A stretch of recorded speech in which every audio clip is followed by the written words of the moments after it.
Hello, my friends. Mrs. McBride here, coming to you straight from room 219. What I wanted to do today was do a little review before we took the conservation of energy quiz. So what we learned is that we added in the fact that there is now rotational kinetic energy. So something that's moving can be both moving and rotating. So think of like a bowling ball or a wheel on a car, or something can be just rotating. Think of a Ferris wheel. Okay, so I'd like to review each type of problem. So one where we're both moving and rotating, and then one where we're just rotating. And hopefully after this video, you will feel like you have thoroughly reviewed and you'll be ready to take the quiz. All right, fingers crossed, here we go. So you can write this in your notes. I think that would be a good spot for this, or if you wanna just write this on a separate sheet of paper, we should be good to go. All right, so again, here is a little review. So what I have here first is I'm going to say that I have a ring here, okay?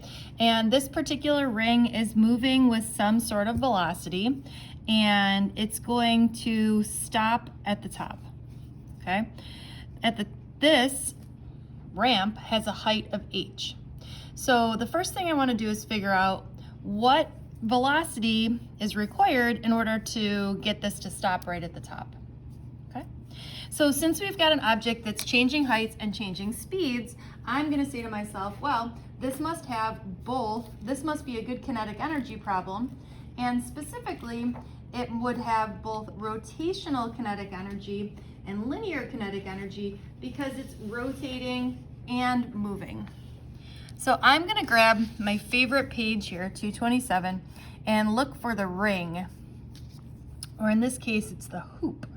Okay, so this hoop has a rotational inertia of I equals mr squared.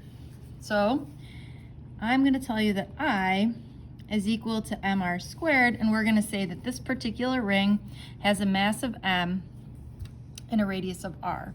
Okay, so if you are feeling like you can go from here, then feel free to stop the video at any time and fast forward to the end. If you feel like you want to go with me, then go with me. All right, so I'm saying, first of all, this has some sort of velocity. So I think this has both k and k rot because it's both moving and rotating. And what type of energy does it have up here when it gets to the top? You're right, gravitational potential energy. So I'm going to say that K is 1/2 mv squared, K rot is 1/2 I omega squared, and UG is mug. So let's plug in what we know.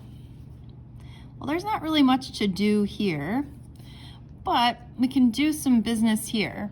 Well, we know that since this is a ring or a hoop, it has an I, or rotational inertia, of mr squared. Now, what do we do with this omega?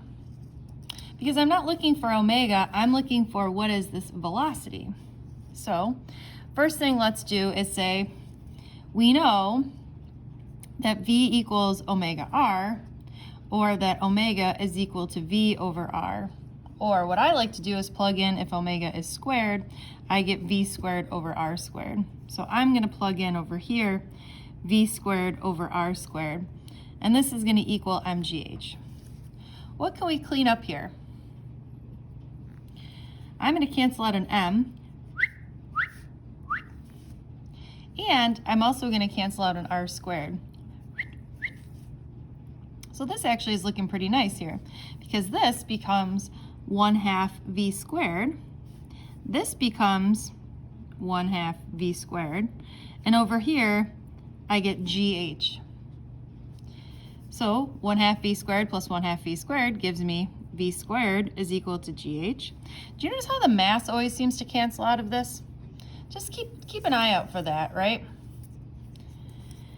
Or that to find the velocity that we need in order to make this get all the way up to the top of the ramp and stop, we would say that the velocity needed is the square root of gh. All right. I want to do one more practice problem here just to make sure you are practiced and ready to go. So I have got a thin rod here, Okay, and this particular thin rod has a mass of M and a length of L. Okay, and it is rotating here at a length of L/4 away from the end. Okay, such that at some point, my drawing is really just out of this world. Not. Okay, so at some point it's going to rotate up. So I'm asking you, if it stops here, what is the angular velocity required for it to make that move? All right, so let's say, well, what do we know? Okay, so at this point here, what type of energy do we have?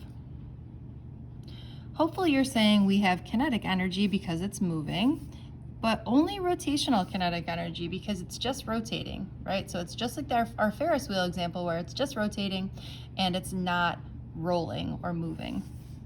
And this rotational kinetic energy is basically saying, well, what type of energy do we have there?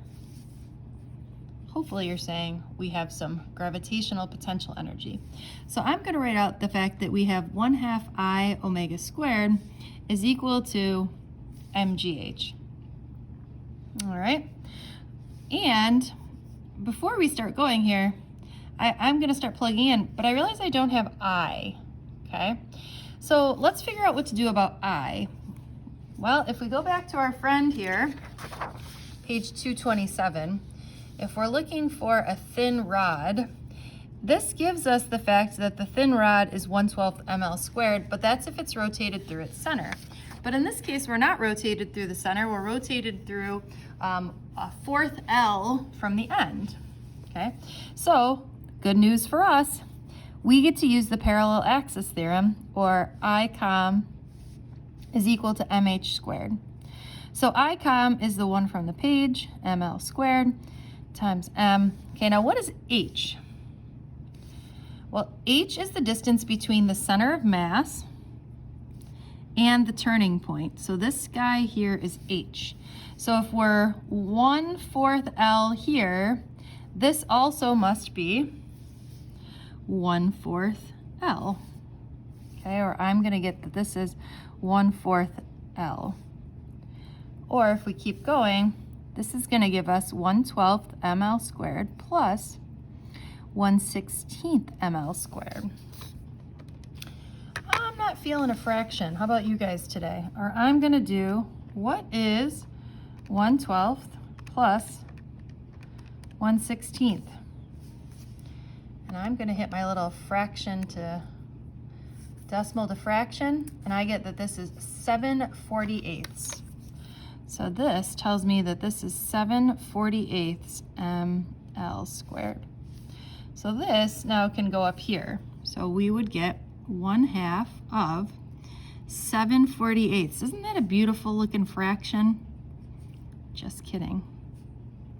Is equal to mg. Now what do we do about h?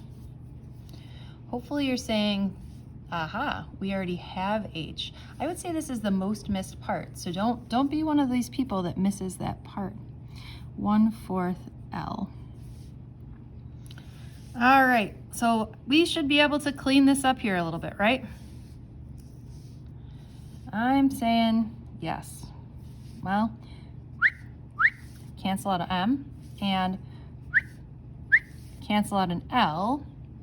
Okay, so this is going to give me 7. What is 48 times 2? I'm hoping you're saying 96. 7/96 L omega squared is what I have on the left, is equal to 1/4 G. Okay, so if I'm looking to solve for omega, or I'm looking to find the angular velocity that will cause this to make a full rotation and stop at the top, I'm looking for what is omega. So I am going to first get rid of this fraction. So I'm going to multiply both sides by 96/7. Okay, or 96/7 times 1/4. 3 3/7. Well, I don't like the way that looks. Let's do 96 divided by 4.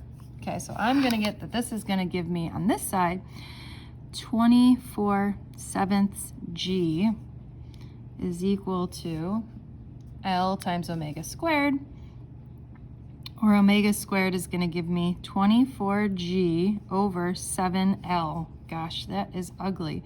Or omega is equal to the square root of 24g over 7L.